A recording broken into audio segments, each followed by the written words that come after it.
এবং তারা বিশ্বাস করছে না যে তাদের যে দাবি 10ম গ্রেডের দাবি, এর পরিবর্তে 11তম গ্রেডের কথা বলছে সরকার, এটিও সরকার আসলে দিবে কিনা। জি ধন্যবাদ। আমরা একটু পূর্বে যাই। আমরা এই 10ম গ্রেডের দাবিতে আপনি এই বছরেই 24 জানুয়ারি আমরা মার্চ ফর 10 গ্রেড কর্মসূচি নিয়েছিলাম কেন্দ্রের শহীদ মিনার থেকে। সেখানে যমুনা অভিমুখে আমরা গিয়েছিলাম। সেখানে শাহবাগ থানা পুলিশ আমাদেরকে ওখানে পথরোধ করেন এবং শাহবাগ থানার পুলিশ ভ্যানে করে আমাদের 10 সদস্যের একজন 10 সদস্য প্রতিনিধিকে আমাদেরকে বলা হয় যে আমরা যেহেতু প্রধান উপদেষ্টা বাসভবন অভিমুখে মার্চ করছি, আমাদের বলা প্রধান উপদেষ্টার সঙ্গে বা প্রধান উপদেষ্টা তখন দেশের বাইরে ছিলেন, ওনার প্রতিনিধির সঙ্গে আপনার সাক্ষাৎ করতে নিয়ে যাবো।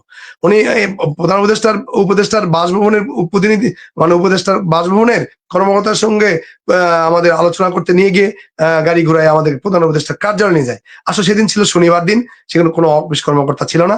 উনি শুধু বলে যে আপনারা এসে এখানে স্মারকলিপি দিয়ে না, কিন্তু আমাদের বলা হয়েছিল প্রধান উপদেষ্টা পিএস এর সঙ্গে আমরা সাক্ষাৎ করবেন। এই যে শুভঙ্করের ফাঁকি আমাদেরকে নিয়ে যাওয়া হয়েছিল।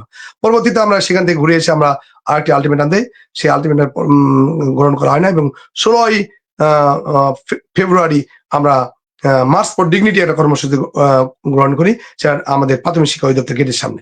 সেখানে আমরা প্রায় 500 জন শিক্ষকের উপস্থিতিতে আমরা সম্মানিত ডিজি মহোদয়, ডিজি সহ আমাদের পুলিশ এবং প্রশাসনের গোয়েন্দা সংস্থা লোকজনের উপস্থিতি আমরা সেখানে কনফারেন্স রুমে একটা মিটিং হয়। সেই মিটিংয়ে আমরা আমাদের শিক্ষকদের ইতিমধ্যে 12তম গ্রেড দেওয়ার একটা প্রস্তাবনা দিয়েছিল। সেই 12তম গ্রেড এবং সহকারী প্রধান শিক্ষক পদটি বাতিলের আবেদন করে আমরা একটা 10ম গ্রেডের যৌক্তিকতার একটা আবেদন আমাদের সম্মানিত ডিজি মহোদয়ের কাছে দিই। সেই প্রেক্ষিতে আমার ডিজি মহোদয় একটি প্রস্তাবনা দেয় আমাদের সহকারী শিক্ষকদের 10ম গ্রেডের যৌক্তিকতা তৈরিতে একটি প্রস্তাবনা প্রেরণ করে মন্ত্রণালয় গত 7ই আগস্ট জনাব রেবেকা সুলতানা যুগ্ম সচিব স্বাক্ষরিত একটি পত্রের মাধ্যমে অর্থ বিভাগকে আমাদের 10ম গ্রেডের যৌক্তিকতা দেখিয়ে 11তম গ্রেডের প্রস্তাবনা প্রেরণ করা হয় অর্থ বিভাগে। তো সেই আলোকে যদি বলতে চাই যে আমাদের 10ম গ্রেডের যৌক্তিকতা দেখে দেখানো হয়েছে, কিন্তু আমাদেরকে 11তম গ্রেডের জন্য প্রস্তাব করা হচ্ছে। এই জায়গা থেকে কিন্তু আমরা আজকে এই 8ই নভেম্বর আমরা মাঠে নেমেছি দাবি আদায়ের কর্মসূচিতে। মূলত আমাদের মন্ত্রণালয় কিন্তু যৌক্তিকতা দেখেছে 10ম গ্রেডের, কিন্তু আমাদেরকে 11তম গ্রেডের প্রস্তাবনা করেছে। এটার বিরুদ্ধে অবস্থান আমরা করেছিলাম যে আমাদের 10ম গ্রেডে যেহেতু যৌক্তিকতা দেখেছেন, 10ম গ্রেডে আমাদেরকে দিতে হবে। এবং এর প্রেক্ষিতে আপনি দেখেছেন যে 8 তারিখে আমাদের তো একটা বড় ধরনের একটা আমাদের শিক্ষকদের আহত হয়েছে। তারপরে পরদিন 9 তারিখে আমাদের মন্ত্রণালয়ের সচিব স্যার আমাদেরকে এখানে জাতীয় গোয়েন্দা সংস্থার নেতৃবৃন্দের তত্ত্বাবধানে তারা বিষয়টি ডিলিংস করতেছিলেন, তারা আমাদেরকে ডেকে আমাদের মন্ত্রণালয়ের সচিব স্যারের সঙ্গে আমাদের নিয়ে গেলেন। এখানে সেখানে গোয়েন্দা সংস্থার লোকজন বলছিলেন যে প্রাথমিক গণশিক্ষা সচিব এবং অর্থ সচিবের সঙ্গে আপনাদের মিটিং হবে।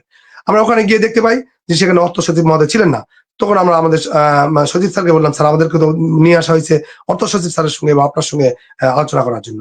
তখন আমরা বললাম, স্যার আমরা অর্থ সচিব স্যারের সঙ্গে কথা বলতে চাই। তখন আমাদের কথাগুলো ওখানে বলার পর আমাদের প্রাথমিক গণশিক্ষার সচিব স্যার অর্থ সচিব স্যারকে ফোন দিয়ে তাৎক্ষণিক একটা ডেট নেয় যে পরের দিন অর্থাৎ 10 তারিখে ডেট নেন 5:30 বিকেল 5:30। সেখানে আমরা অর্থ মন্ত্রণালয়ের কনফারেন্স রুমে অর্থ মন্ত্রণালয়ের সচিব স্যারের সভাপতিত্বে আমাদের প্রাথমিক গণশিক্ষা মন্ত্রণালয়ের সচিব স্যার সেখানে উপস্থিত ছিলেন এবং 2টি মন্ত্রণালয়ের ঊর্ধ্বতন কর্মকর্তা এবং আমরা শিক্ষক নেতৃবৃন্দ সেখানে উপস্থিত ছিলাম। সেখানে আমাদের যৌক্তিকতাও আমরা অর্থ সচিব স্যারের কাছে উপস্থাপন করি। সেখানে উনি আমাদের যৌক্তিকতা শুনে উনি আমাদের যুক্তির সঙ্গে উনি একমত হয়েছিলেন, কিন্তু উনি বলছেন দেখেন একটা পে কমিশন গঠন হয়েছে, এই মুহূর্তে তো আসলে আমাদের প্রজ্ঞাপন দেওয়া এই মুহূর্তে আমাদের সম্ভব হচ্ছে না, যেহেতু একটা কমিশন গঠন হয়েছে। সুতরাং আপনাদের এই প্রস্তাবনাগুলো আমরা পে কমিশনের কাছে সুপারিশ প্রেরণ করেছি। অর্থ সচিব স্যার বলেছেন যে আমি নিজেও কথা বলেছি আমাদের পে কমিশন চেয়ারম্যানের সঙ্গে। তো ওইখান থেকে একটা প্রস্তাবনা যখন আসবে এবং সেটা আমরা তখন বাস্তবায়ন করবো।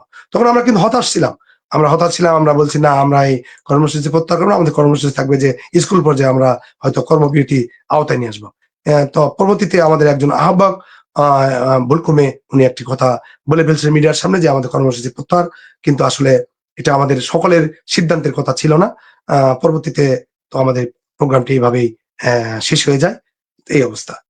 কিন্তু শিক্ষকদের মধ্যে হতাশা কাজ করছে, আমরা এতগুলো শিক্ষক আহত হলাম, আমরা এতগুলো শিক্ষকের রক্ত ঝরলো, আমরা শূন্য হাতে ফিরে আসলাম প্রজ্ঞাপন হাতে না নিয়ে। এটা আমার কাছেও দুঃখের বিষয়, সকলের কাছে দুঃখের বিষয়। তবে আমি মনে করি মহান আল্লাহ তাআলা আমাদের রিজিকে হয়তো এইভাবে রেখেছেন বিদায় কিন্তু এটা হয়েছে। সর্বোপরি মহান আল্লাহ তাআলা রিজিক দাতা, মহান আল্লাহ তাআলা উত্তম কর্মবিধায়ক। সুতরাং আমাদেরকে ধৈর্য ধারণ করতে হবে। ইনশাল্লাহ আমরা পরবর্তীতে আমাদের পরবর্তী নেতৃবৃন্দের সঙ্গে কথা বলে আমরা ইনশাল্লাহ কর্মসূচি নির্ধারণ করে আমাদের ন্যায্য দাবি 10ম গ্রেড দাবি ইনশাল্লাহ বাস্তবায়ন করবো। ধন্যবাদ।